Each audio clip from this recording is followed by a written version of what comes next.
So hello guys, आज हम बात करने वाले हैं एक बहुत ही इंपॉर्टेंट टॉपिक के बारे में, जो कि है कि हमें अपनी ट्वेल्थ के साथ जेई की प्रिपरेशन को कैसे मैनेज करना है।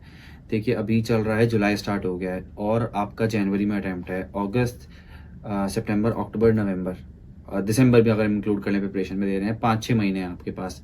तो मैं कहूँगा ये 5-6 महीने बहुत ज़्यादा डिसाइडिंग हो सकते हैं, क्योंकि आधे बच्चे अब बोर्ड्स को लेकर सीरियस हो जाएंगे, जिसकी वजह से वो अपनी जेई प्रिपरेशन से बिल्कुल बाहर हो जाएंगे। तो जो लोग एक रैंक एम कर रहे हैं उनके लिए अपॉर्चुनिटी होती है। देखो, अभी आपके स्कूल स्टार्ट होने वाले हैं, वेकेशंस ओवर हो जाएंगी। तो वेकेशंस में आपने अच्छा खासा अगर सिलेबस कवर कर लिया है तो आप ऑलरेडी बहुत लोगों से आगे हो। मैंने पहले बताया था अपनी वीडियो में कि वेकेशंस बहुत इंपॉर्टेंट होती हैं, इनमें आप अपनी रैंक बनाते हैं। अब अ, आपके सितंबर के अंदर मिड टर्म एग्ज़ाम होने वाले हैं, राइट? तो सितंबर में जो मिड टर्म एग्ज़ाम होते हैं उनको बिल्कुल भी आपको सीरियसली नहीं लेना है। मतलब आप वो मिड टर्म एग्ज़ाम, मैं बता रहा हूँ, मैं आज सेकंड ईयर में हूँ आईआईटी रुड़की में, और मुझे पता है कि मिड टर्म एग्ज़ाम्स की सिग्निफिकेंस ज़ीरो है आपकी लाइफ में, बिल्कुल मैटर नहीं करते। मैं 12th बोर्ड की तो बात ही नहीं कर रहा है। इन मिड टर्म एग्ज़ाम के लिए प्लीज़ अपना दिमाग मत ख़राब करना। प्लीज़ अपनी सीट मत छोड़ना। मैं कहूँगा अगर तुमने इस पे चले गए तो तुम्हारी रैंक बिगड़ जाएगी बेकार में, कोई फ़ायदा नहीं है उसका। तो इन मिड टर्म एग्ज़ाम को जस्ट पासिंग मार्क्स से निकालना है आपको। आपके जस्ट पासिंग मार्क्स आएँगे तो आपको ये कॉन्फिडेंस ये होगा कि मेरे तो पासिंग मार्क्स आ रहे हैं, मेरे तो बोर्ड्स में भी तो नहीं आ जाएँगे। नहीं, नहीं, आप बोर्ड्स में अच्छा स्कोर कर लोगे। मेरे भी पासिंग मार्क्स ही आए थे, 76 कुछ मार्क्स आए थे मेरे, और फिर बोर्ड्स में मेरे 94% आए हैं, 12th बोर्ड्स में। तो इनको बिल्कुल सीरियसली लेना, ठीक है? फर्दर अगर हम देखें तो मिड टर्म एग्ज़ाम हो जाएंगे, उसके बाद सितंबर में अगर आपने इनको लाइटली लिया, अक्टूबर है, नवंबर है प्रिपरेशन के लिए, और दिसंबर है, क्योंकि जनवरी के अंदर आपका अटेम्प्ट भी है और जनवरी के अंदर स्कूल्स के प्रैक्टिकल्स भी चालू हो जाते हैं। सबसे बड़ी हेडेक है वो स्कूल के प्रैक्टिकल्स, मैं कहूँगा आपको। तो उनसे अगर आपको बचना है तो अभी आपको स्कूल जाना कम करना पड़ेगा। बहुत कम स्कूल जाओ, मैं कहूँगा। मैं अपनी प्रिपरेशन में मैं शायद 40% अटेंडेंस रही होगी मेरी मेरी प्रिपरेशन में।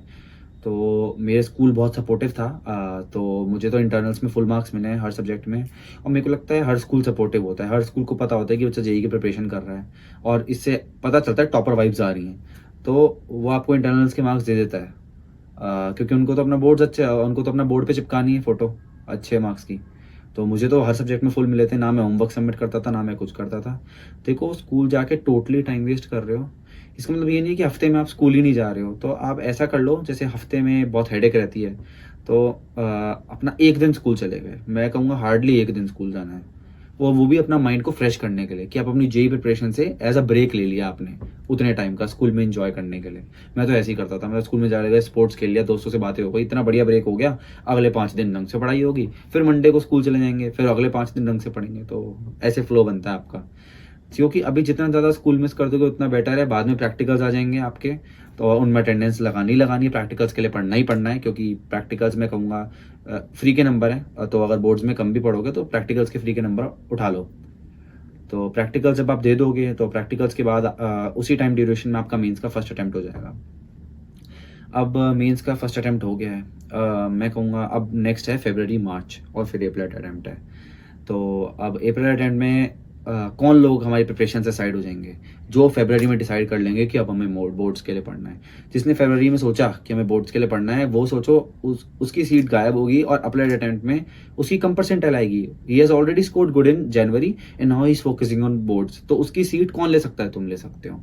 अगर तुम्हारा जनवरी अटेम्प्ट थोड़ा सा वैसे चला गया 95-96 परसेंटाइल वाला, तो तुम 98 पे जंप कर सकते हो अप्रैल अटेम्प्ट में, उसकी सीट ले सकते हो तुम, अगर तुम थोड़ा सा अपने बोर्ड्स को थोड़ा सा वो कर दोगे। समझ रहे हो? तो अपना एक्सपीरियंस बताता हूँ, मैंने क्या करा था। मैंने फरवरी में, जैसे मेरे बोर्ड्स थे, तो मैंने आज है जैसे, तो 2 दिन बाद मेरे बोर्ड स्टार्ट हो जाएंगे, तो मैंने आज से प्रिपरेशन स्टार्ट करी थी बोर्ड्स की। मैंने सोचा था 2 दिन बाद मेरे एग्जाम्स हैं, तो मैं प्रिपरेशन चालू कर देता हूँ। क्योंकि देखिए, जब आप जे की प्रिपरेशन कर रहे हैं तो एनसीईआरटी लेवल के क्वेश्चन हो जाते हैं आपसे ईजिली। और मेरा कोई ऐसा बहुत बड़ा टारगेट नहीं था। मैं पर्सनली बताऊं तो 80+ एम कर रहा था। मैं फेक नहीं रहा, सच में 80+ एम कर रहा था। वो आगे आ जाती है आपकी 90 से ऊपर, अगर आप प्रिपरेशन कर रहे हो ना ढंग से, तो आ जाएगी आपकी, कोई नहीं रोक रहा आपको। ठीक है? और ऐसा कुछ नहीं होता कि बोर्ड्स में इस फॉर्मेट में आंसर लिखने होते हैं। वो ये आंसर शीट है, बचपन से वैसे ही आंसर लिखे हैं और वैसे ही लिख देंगे आप। तो नॉट अ हेडेक। और एग्ज़ाम के बीच में गैप होते हैं 3-3 4-4 दिन के, आराम से सब कवर हो जाता है यार। जेईई के लिए सारा सिलेबस कवर तो कर ही रखा है। एक बार एनसीईआरटी देख ली, तो 1-2 सैंपल पेपर देख लिए, बस सैंपल पेपर की भी ज़रूरत नहीं है मैं कहूँगा। तो आप यहाँ पे फ़रवरी में अपनी, मैं कह रहा हूँ, रैंक बना लो। ऐसे बोर्ड्स में थोड़ा-सा लाइटली लो, बोर्ड्स भी निकल जाएँगे तुम्हें और फिर तुम आराम से अपना पढ़ सकते हो। क्योंकि मार्च में सबके सबके ही खत्म हो जाएँगे, तो फिर सभी लग जाएँगे अप्रैल अटेम्प्ट के लिए। तो जब सभी लोग ही पढ़ रहे होंगे अप्रैल अटेम्प्ट के लिए, तब तुम अपना रिवीजन कर रहे होगे, मॉक टेस्ट दे रहे होगे और सबको लगेगा एकदम से शॉक, की बोर्ड्स में तो बहुत टाइम चला गया, 1 महीना गायब हो गया, अप्रैल अटेम्प्ट के लिए तो टाइम ही नहीं मिला हमें, अप्रैल अटेम्प्ट इतनी जल्दी आ गया। लेकिन तुम अगर पढ़ रहे होगे तो फिर you can handle this problem. या तो यही मैं कहूँगा कि कम से कम टाइम जाओ स्कूल, कम से कम स्कूल जाओ। छोटे-मोटे एग्ज़ाम्स पे बिल्कुल फ़ोकस नहीं करना स्कूल के।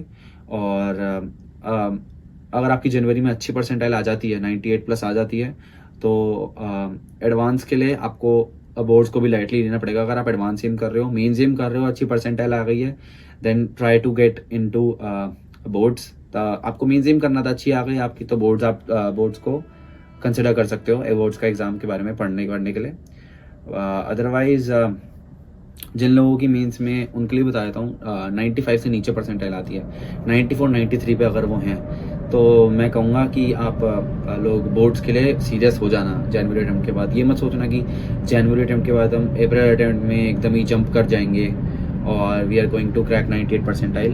क्योंकि कहीं ना कहीं 90 के आसपास मैं कहूँगा अगर परसेंटाइल आई है आपकी, तो बोर्ड्स में अच्छे मार्क्स अगर आ जाएंगे, तो अगर आप किसी कॉलेज में जाते हैं तो वो आप यूज़ कर सकते हैं, वो आपके लिए बेनिफिशियल होगा, स्पेशली एडमिशन के टाइम पे।